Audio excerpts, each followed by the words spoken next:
Welcome to eagle media works. నేను మీ రచన. ఈ మధ్యకాలం అని కాదు, ఎప్పటి నుంచో మనం బాగా అలవాటు పడిపోయిన పదం ఏంటంటే సమానత్వం, స్త్రీ సమానత్వం, స్త్రీ సాధికారత.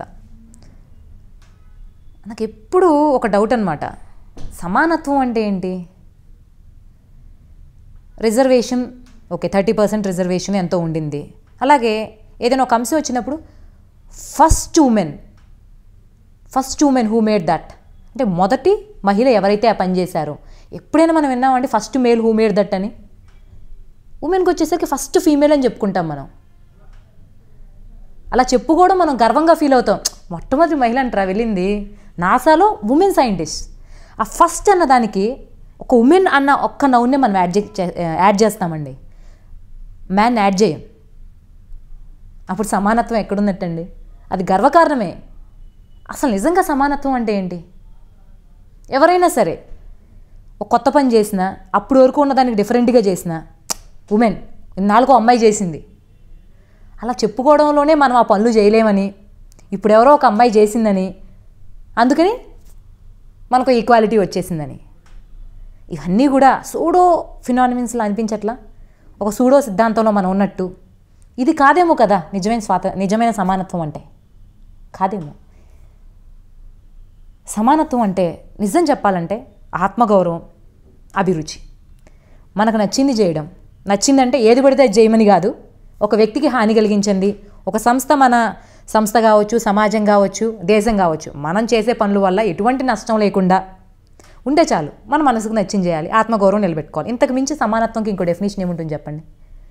అసలు ఏ ప్రమాణాల మీద, ఏ స్టాండర్డ్స్ మీద women's they are enjoying equality అని మనం చెప్తాం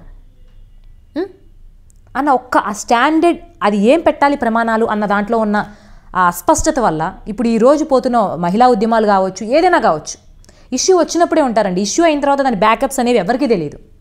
చాలామంది మహిళల ఇష్యూస్ ఎన్నో జరుగుతుంటాయి. మొన్న ఒడిస్సాలో గ్యాంగ్ రేప్ జరిగిన అమ్మాయి చనిపోయింది, సూసైడ్ చేసుకుని చచ్చిపోయింది.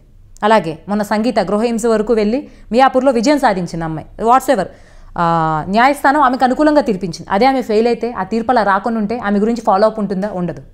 ఒక ఇష్యూ వచ్చినప్పుడో, ఒకటేదో వచ్చినప్పుడో ప్రతి ఒక్కళ్ళు కెమెరా ముందుకు రావాలని అదే అందరూ పోరాటం చేస్తారు. బట్ ఆ తర్వాత ఫాలోఅప్స్ ఏమవుతాయండి? ఆ వ్యక్తి వ్యానిష్ అయితే ట్రాజడీ ఒక చిన్న వర్డ్లో, ఒక చిన్న హెడ్లైన్లో, ఎక్కడో చిన్న బాక్స్లో ఉంటుంది. అది ఇష్యూ వచ్చినప్పుడు పేపర్లో సగానికి సగం. అంటే ఏది ప్రమాణంగా తీసుకోవాలో మనకు తెలియదు. ఏదో ఒక సమస్య వచ్చినప్పుడు గబుక్కున అందరూ వచ్చేసి అందరినీ ప్రశ్నిస్తూ ఉంటే ఎవరైనా చేస్తారండి? ప్రశ్నించడం అంటే నాట్ దిస్ వే, నేను అంటుంది ఆ ఉద్దేశం కాదు. ప్రశ్నించడం అంటే రోడ్డు మీద మాట్లాడినంత మాత్రాన మనం అనుకుని వోకల్ కమ్యూనికేషన్ ద్వారానే ప్రాబ్లం సొల్యూషన్ అవుతాయా? ఈ ప్రపంచంలో ఏ మగవాడైనా లేకపోతే మగవాళ్ళైనా సరే స్త్రీలని మనం ఖచ్చితంగా కూర్చుని అనగదొక్కేయాలి, వాళ్ళకి ఏ అవకాశం ఇవ్వకూడదు అనే కంకణంతో వాళ్ళు ఏమైనా బతుకుతున్నారా? లేదు కదా. మన టాలెంట్ని మనం ప్రూవ్ చేసుకుని ఈరోజు వస్తున్న ఉమెన్ అందరూ కూడా 21st సెంచరీలో ఉన్నటువంటి ఉమెన్ అందరూ కూడా ఏం చేస్తున్నారంటే వాళ్ళ టాలెంట్ క్యాలిబర్ ప్రూవ్ చేసుకుంటున్నారు, ప్రతి రంగంలో ఎంటర్ అవుతున్నారు. మన క్యారీ గ్రాసెల్, BBC చైనా ఎడిటర్, మెన్కి అంటే ఆడ మగ వీళ్ళకి జీతాల్లో తేడా ఉంది. ఆ జీతాల్లో తేడా ఉండవు అంటే ఆడవాళ్ళకి తక్కువ ఇచ్చేవాళ్ళు మగవాళ్ళకి ఎక్కువ ఇచ్చేవారు. అందరికీ ఇస్తేనే నేను పని చేస్తాను, లేకపోతే పని చేయను. నీకు ఒక్కదాన్ని పెంచుతాను అని ఊరుకోలా, అందరికీ పెంచితేనే ఉంటాను, పని చేస్తాను అంది. దట్ ఈజ్ అట్లా ఒక కాజ్ కోసం ఫైట్ చేయడం. ఆ కాజ్ లైట్లోకి వచ్చే వరకు క్యారీ గ్రాస్లు ఎవరో చాలామందికి తెలియదు. ఆమె నిజంగా వచ్చేసి ఏంటో చూపించింది. అంటే తను ఆ కాజ్కి నిలబడి నాకు ఈ ఉద్యోగం వద్దండి, అందరికి ఇస్తేనే అంది. కానీ ఇప్పుడు జరుగుతున్నటువంటి మన పరిణామాలుగా నీవు చూసుకుంటే సమస్య వస్తుంది, ఎవరి మీద యాసిడ్ పోసో, ఏ ఇన్సిడెంట్ వచ్చినా సరే అది ఒక్క లైమ్లైట్, దాని సొల్యూషన్ అనేది ఎవరికి తెలియదు ప్రపంచంలో. సమానత్వం అంటే సమస్య వచ్చినప్పుడు పోరాడమే కాదండి. మనం ఇంట్లో వంట చేస్తున్నాం, లేదా నలుగురికి టీచింగ్ చెప్పొచ్చు, లేకపోతే ఆఫీస్లో కూర్చుని వర్క్ చేయొచ్చు, ఏదైనా చేయొచ్చు. మన గౌరవాన్ని ఒక డీసెంట్ పోర్ట్రేగా చూపించుకోవడం. వీ డిమాండ్ దిస్ రెస్పెక్ట్ అని మనం అడగడం కాదు, నాకు గౌరవించండి అని.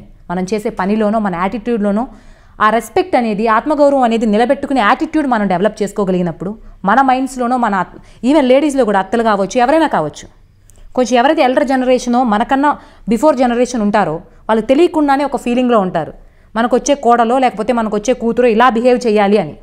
అఫ్కోర్స్ ఇప్పుడు 21st జనరేషన్లో ఉన్న మా అమ్మాయిలు కానీ 1990sలో బాగున్న అమ్మాయిలు చాలామంది ఫేస్ చేయట్లా, కానీ ఇప్పటికీ ఫేస్ చేసిన వాళ్ళు ఉన్నారు, నువ్వు ఇట్లాగే ఉండాలి అని. అక్కడ మన అభిరుచులు దెబ్బతింటే మన పెంపకంలో దట్ ఈజ్ వేర్ అక్కడ మనం సమానత్వం కోల్పోయినట్టు అక్కడండి మనం సమానత్వం గెలుచుకోవాల్సింది. ఇంట్లో మన తల్లిదండ్రులు నువ్వు ఇది చేయొద్దు అన్నప్పుడు ఎందుకు చేయకూడదు, నాకు ఎందుకు అర్హత లేదు, నేను చేసి చూపిస్తాను, నాకు ఛాన్స్ ఇవ్వండి అడగడం అన్న దగ్గర మొదలవ్వాలి సమానత్వం అనేది. అంతేగాని అక్కడ కుటుంబంలో మనం అంతా అడ్జస్ట్ అయిపోయి ఎప్పుడో ఏదో పెళ్ళైనాకో ఎక్కడో అయినప్పుడు ఒక హెరాస్మెంటో ఏదో జరిగితే అప్పుడు సమస్య వచ్చేసిందంటే మూలం దగ్గర మొదలెట్టకుండా మధ్యలో మొదలెడితే మధ్యలో వచ్చే ఎప్పుడు మధ్యలోనే పోతాయండి. అందుకే నడమంత్రపు సిరి నిలవదంటారు. మధ్యలో వచ్చింది ఏది ఉండదు. సమస్య ఏదైనా కావచ్చు.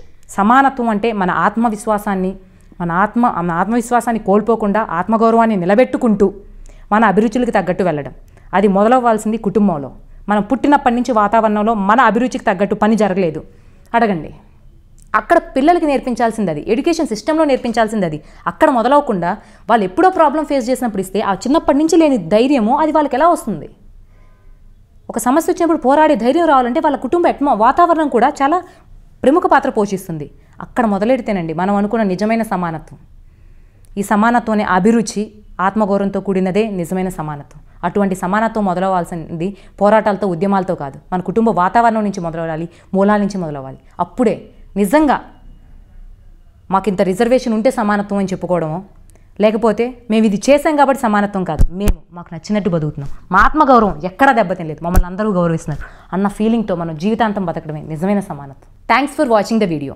ఈ వీడియో మీకు నచ్చినట్లయితే లైక్ చేయండి, షేర్ చేయండి, సబ్స్క్రైబ్ చేయండి, కామెంట్ చేయండి. Thank you. Like and subscribe Eagle Media Works.